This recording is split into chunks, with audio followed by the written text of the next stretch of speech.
Salut à tous, c'est Heroes. Avez-vous déjà connu des personnes avec des traditions sûrement très bizarres? Et bien aujourd'hui je vous fais le top 10 des plus horribles traditions du monde et vous allez voir, vous allez vous-même être choqués. À la 10e position, nous avons le Cobra d'or, alias le Gold Cobra en anglais. Chaque année, plus de 13 000 membres militaires de 6 pays, y compris la Corée, les USA, Singapour, Indonésie, Japon Sud et la Malaisie, sont là pour participer à l'exercice de 11 jours en Thaïlande. Jusqu'à là, vous allez me dire, la Thaïlande c'est bien joli, qu'est-ce qu'il va se passer? Eh bien, ils sont là pour participer à un exercice très connu là-bas, qui est donc, comme je vous l'ai dit, appelé le Gold Cobra. Les soldats apprennent à survivre dans le désert et à faire des exercices tels que l'apprentissage, comme comment tuer un cobra et boire le sang qui est dans son corps, ou bien nous avons la petite option de mordre la tête d'un poulet qui est évidemment vivant et le manger assez cru, ou pour finir, pour un petit repas du soir entre familles, manger des scorpions vivants qui sont également présents dans la liste. C'est pas vraiment super appétissant tout ça.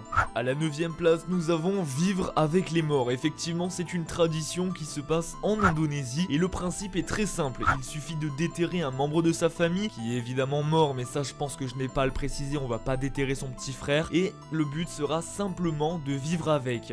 Il sera évidemment obligatoire de nettoyer le corps de la personne, et non, ce n'est pas fini. Une fois ça fait, le but sera d'habiller la personne et de la faire défiler. Effectivement, vous n'allez pas la laisser dans la maison à côté du cadre de famille, parce que sinon ça n'a pas trop d'intérêt. Même les personnes qui sont mortes depuis des centaines d'années seront déterrées, maquillées et défileront pendant qu'ils ne sont plus dans le cercueil. Pendant qu'ils défileront avec un membre de la famille, parce qu'évidemment ils ne pourront pas marcher tout seuls, ça je pense que vous l'avez également compris, certains membres de la famille profiteront pour nettoyer le fameux cercueil où le membre de la famille était enterré. Tout ça, ce n'est pas folichon. Nous arrivons à la 8e place, je précise évidemment que pour la 8e place, la tradition est assez particulière. Alors pour les enfants qui ont entre 4 et 5 ans, veuillez partir jouer au Playmobil. Actuellement, je vais raconter quelque chose de très particulier. Vous avez déjà au moins entendu une fois le terme cannibalisme. En effet, le cannibalisme est révolu depuis longtemps. Évidemment, il y a encore beaucoup de régions qui sont éloignées du monde et donc elles vont participer à une entre guillemets réunion. Alors évidemment, c'est pas la réunion que tu vas faire au travail ou avec tes parents, c'est une réunion qui va se faire dans la tribu, dans des lieux comme l'Indonésie qui sont encore de retour. Alors forcément l'Indonésie, ils ont déjà 3 traditions assez particulières, ça me donne de moins en moins envie d'y aller. Et aussi la Nouvelle-Guinée. Il y a beaucoup de rumeurs qui traînaient comme quoi les gens mangeaient justement d'autres personnes, donc finalement pourquoi pas rendre cette rumeur réalité. Les médecins l'ont donc finalement conseillé. Évidemment, un certain ordre est donné pour manger l'humain. Il faut tout d'abord commencer par manger le cerveau, ce qui est également réalisé en Amazonie, parce que l'Amazonie apparemment se sont dit c'est plutôt sympa de manger du cerveau, et ça a été réalisé par la tribu Yanomami. Une personne morte mettra environ 45 jours pour avoir les os broyés. Ils seront transportés dans un costume de banane. Alors effectivement, c'est complètement ridicule. Imaginez, vous êtes mort, après 45 jours, on vous transporte dans un costume de banane dans le plus grand des calmes. Il faudra attendre 1 an avant de pouvoir consommer les villageois. Évidemment, comme nous sommes des gens sympas, le corps aura des parties brûlées, donc la cendre servira à aider pour le gazon, les terres ou bien même les maladies.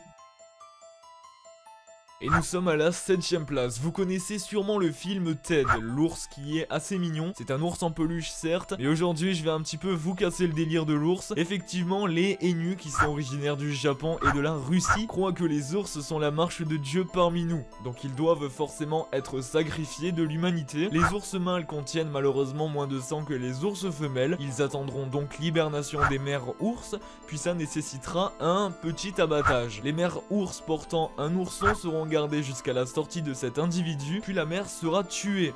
Et les oursons, qu'est-ce qu'on va en faire? Eh bien ils seront simplement gardés puis tués 2 ans plus tard par étouffement ou grâce à un outil qui est appelé harpon. Et les villageois boivent finalement le sang et finissent par manger la chair du petit ours. Alors je suis d'accord, cet épisode a vraiment des choses très bizarres, mais malheureusement c'est des traditions qui se faisaient avant et certaines qui se font encore maintenant. Nous arrivons déjà à la 6e place, nous sommes pratiquement à la moitié de ce top 10 et je sais que derrière votre écran vous aimez beaucoup tout ce qui est gore. Et justement j'ai trouvé quelque chose qui vous plaira énormément et qui va sûrement vous faire sortir un petit aïe. Alors ça s'appelle tout simplement finger amputation, qui est plus souvent traduit par doigt amputé. La tribu Dani habite en Indonésie. Je pense que vous l'avez remarqué, depuis le début nous sommes seulement en Indonésie, c'est complètement des tarés. Le symbole de la tristesse est représenté par l'amputation de doigts. Chaque personne perdant un proche s'ampute les doigts. Évidemment c'est fait sans anesthésie, leur douleur intérieure se transforme en douleur physique. Elle est assez intense évidemment, et ce rituel est fait seulement quand une personne meurt. Et une fois les doigts amputés, les extrémités seront forcément brûlées pour créer justement une nouvelle cicatrice, pour pas qu'on ait du sang qui coule tout le temps,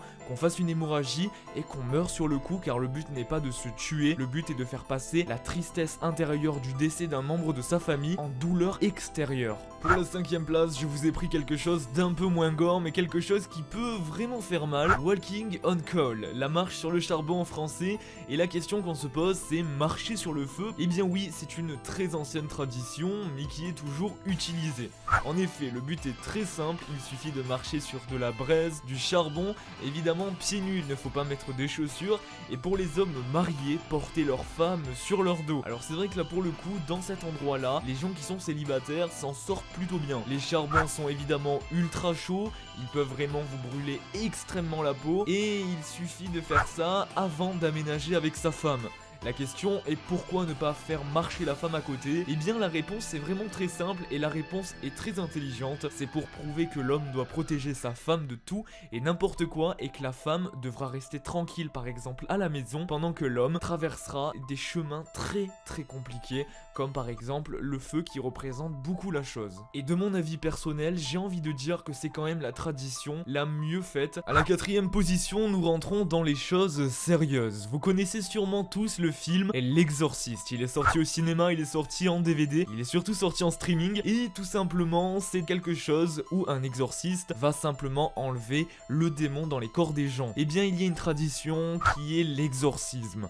Une femme complètement normale a pourtant une vie complètement différente des autres. En effet, elle pratique l'exorcisme. Elle a des enfants dont personne ne connaît les noms. C'est des enfants complètement inconnus, même aujourd'hui en 2016. Cette femme a beaucoup de religions, dont la religion chrétienne, mais j'en passe encore des centaines. Vous n'êtes pas au bout de vos surprises, en effet, elle peut posséder une personne, ce qui est déjà assez bizarre, ce qui n'est pas très rassurant. Elle peut prendre le contrôle du corps de quelqu'un, ça peut être vous derrière votre écran, et tout ça dans le plus grand des calmes. Pour se débarrasser des mauvais esprits, il suffit d'avoir de l'eau sainte, alias l'eau bénite pour les catholiques, puis un texte sera lu pour faire partir l'esprit. Évidemment, le texte qui sera lu n'est pas n'importe lequel, ça ne va pas être le texte que vous avez rédigé hier en français, mais ça va être un texte qui a été écrit maintenant il y a très longtemps et qui sera utilisé dans chaque session d'exorcisme. Beaucoup d'autres religions utilisent encore l'exorcisme à ce jour, c'est pour ça que je tenais à vous le mettre en 4ème position. Nous arrivons sur le podium et à la 3ème place nous avons le baby tossing. Il y a effectivement une tradition annuelle très bizarre. Le but, des prêtres positionnés sur une tour de 30 mètres de haut vont simplement secouer puis jeter les bébés sur des personnes présentes en bas de la tour avec un drap blanc tendu. Évidemment, le drap est tendu pour éviter de faire mal au bébé, puis l'enfant sera transporté autour d'une certaine zone au milieu d'une très grande foule pour enfin pouvoir retrouver sa mère. Vous vous demandez certainement pourquoi faire ça? Eh bien la raison est assez bien. L'idée de cette tradition est d'apporter la bonne chance pour le bébé et surtout à leur famille. En fait, de le jeter d'une tour et de le faire atterrir sur un drap va simplement faire comme si un drap était toujours invisible sous le bébé, et que par exemple si un jour il tombe d'une fenêtre, il tombera sur ce drap et sera sauvé par quelque chose d'invisible. Je trouve ça assez particulier, mais c'est quand même assez sympa dans le sens où c'est pour protéger l'enfant. Après, de là à le jeter et le secouer d'une tour de 30 mètres de haut, je pense que c'est quand même suffisamment abusé. Pour la 2ème place, nous avons un peu d'espagnol, ça fait du bien, ça donne le sourire. La Blood Fiesta, présumée fiesta de sang, la fiesta qui veut dire la fête, on va donc traduire la fête de sang.